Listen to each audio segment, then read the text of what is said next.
SFIU അന്വേഷണത്തിനെതിരെ മുഖ്യമന്ത്രിയുടെ മകൾ നൽകിയ ഹർജി കർണാടക ഹൈക്കോടതി തള്ളിയതോടെ മുഖ്യമന്ത്രിയും CPM നാണം കെട്ടെന്ന് BJP സംസ്ഥാന അധ്യക്ഷൻ K. സുരേന്ദ്രൻ അമൃത വാർത്തകളോട് പറഞ്ഞു. ഗുരുതരമായ സാമ്പത്തിക ക്രമക്കേട് നടന്നതുകൊണ്ടാണ് കേരള ഹൈക്കോടതിക്ക് പിന്നാലെ കർണാടക ഹൈക്കോടതിയും വീണ വിജയന്റെ ഹർജി തള്ളിയത്. ഇതോടെ രാഷ്ട്രീയ പകപോക്കലെന്ന വാദത്തിന്റെ മുനയൊടിഞ്ഞു.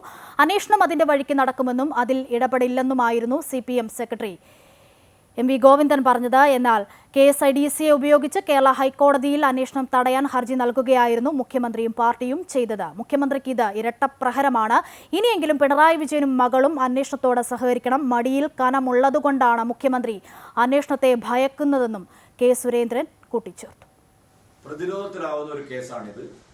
മാത്രമല്ല, മകളുടെ സ്ഥാപനം നിയമവിധേയമായാണ് പ്രവർത്തിക്കുന്നത് എന്നുള്ള ഇത്രയും കാലത്തെ മുഖ്യമന്ത്രിയുടെ അവകാശവാദമാണ് പൊളിഞ്ഞിരിക്കുന്നത്. ഭാര്യയുടെ പെൻഷൻ കൊണ്ട് തുടങ്ങിയ സ്ഥാപനം എന്നൊക്കെ കള്ളക്കഥയായിരുന്നു. കള്ളപ്പണം വെളുപ്പിക്കുന്ന ഒരു ഷെൽ കമ്പനിയായിരുന്നു മകൾക്കുണ്ടായിരുന്നത് എന്നുള്ളതാണ് പ്രധാനപ്പെട്ട വിഷയം. അതുകൊണ്ട് മുഖ്യമന്ത്രി അന്വേഷണത്തെ നേരിടാൻ തയ്യാറാവണം.